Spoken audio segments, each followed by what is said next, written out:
si Crystal Bagatsing, ang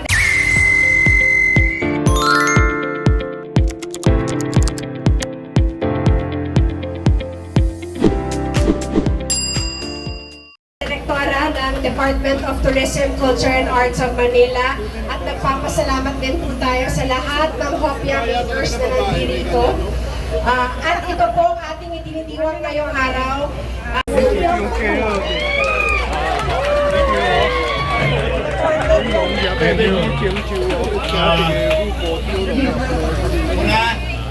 Maraming salamat sa ating mga kusihan na nandito, department head, at lahat ng Filipino-Chinese organization.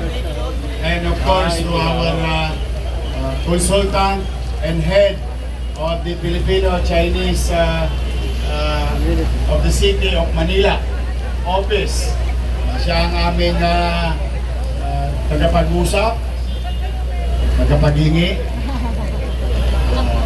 taga-solicit, at anything that will involve the Chinatown. Our friend, Director Tony C.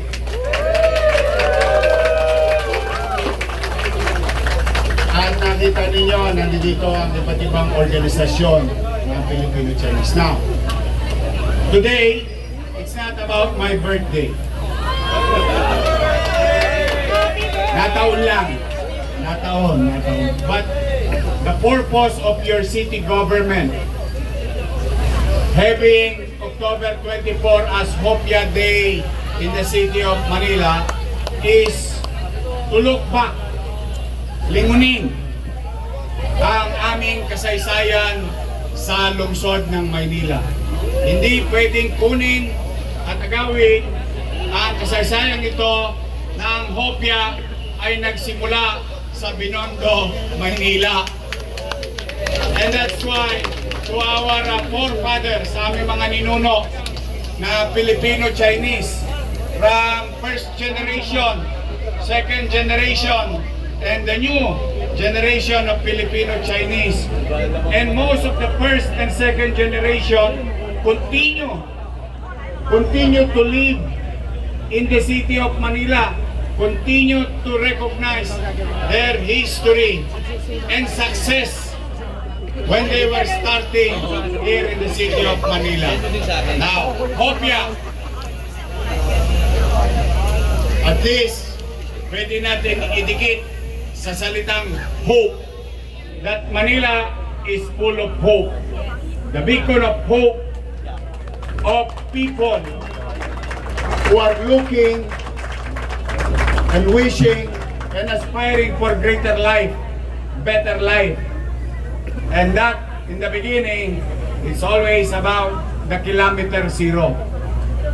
Kilometer zero because everything starts in Manila. And during that time, yung nakikita nyo may edad na dito, nasa entablado.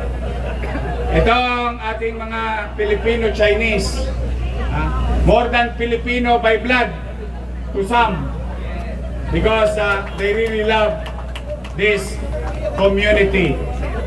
In fact, marami sa kanila, kahit na nakatira na sa mga mamahaling subdivision, yung kanilang mga property, kanilang mga business, ay nananatili sa lungsod ng Maynila.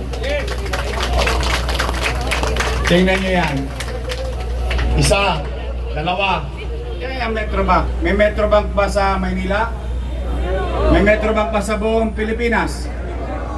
Nag-start. Stop. And the rest will be history.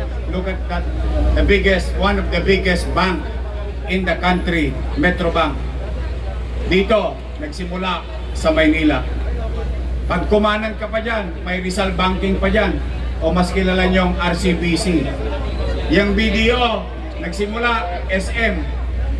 Ang SM saan nagsimula? Manila, Carriedo. Tama ba? So, tayo umiikot ang ating buhay at mga nakikita nating malalaking kumpanya. Malalaking kumpanya, conglomerate to some. But they all started in Manila. So, Hopia Day gives hope for the next generation that Manila will be or will continue to be the beacon of hope for every Filipinos and especially Manileños in the city. That there is better future na naghihintay sa bawat Manileño at mga taong dumadako dito sa Maynila. So hopia is not just a food, it's not a delicacy only, but it can be a symbol of hope to every Manileños and Filipinos in the country and in the city. So we wanted to own it thanks to the effort of Director Tony C. and Director. Kahit bumabagyo, ipinararamdam natin dito sa downtown, dito sa Chinatown, dito sa Binondo, we in the city government will never forget our history. We will never forget who we are in the past. And we will never forget those Filipino-Chinese who continue to provide opportunity for the people of Manila. And we will always remember those Filipinos o Filipino-Chinese naging successful dahil sa Maynila. Ngayon, ang panawagan ko lang, baka naman. Baka naman. But I'm very happy that the Federation,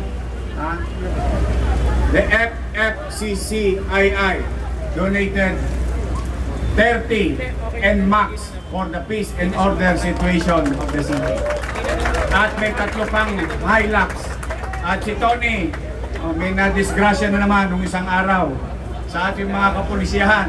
Mukhang may madadagdag na NMAX sa lungsod ng Maynila para sa ating mga pulis. So again, let us erase or isang tabi yung prejudice to one another. Let's live in harmony. Let's live in synchrony. Let's live peacefully in the city of Manila. Let us not prejudge anybody. As long as walang monkey business, welcome kayo sa lungsod ng Maynila. To our forefathers, sa mga ninuno naming Pilipino, sa mga naghahanap buhay ng hopya, sana pag kundi man kalabisan sa inyo, pagka nilalagay nyo na yung brand ninyo, hopya, tikoy, lagay ninyo yung address, Binondo, Maynila. Because today, at least, makikita ninyo, iba-iba ang mga magulang natin. Pero, meron tayong isang common ground bilang Batang Maynila o bilang Manileño. This is Manila. And you can call it to yourself, My Manila. Manila, My Manila.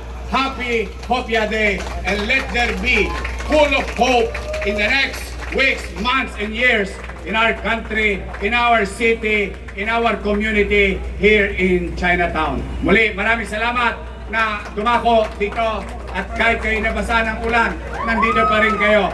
Sana sa lahat ng mga mababait, gumit na kayo, magpabasa kayo sa ulan nang dumami pa kayo.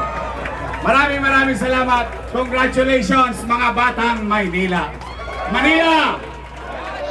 God first. Thank you. Maraming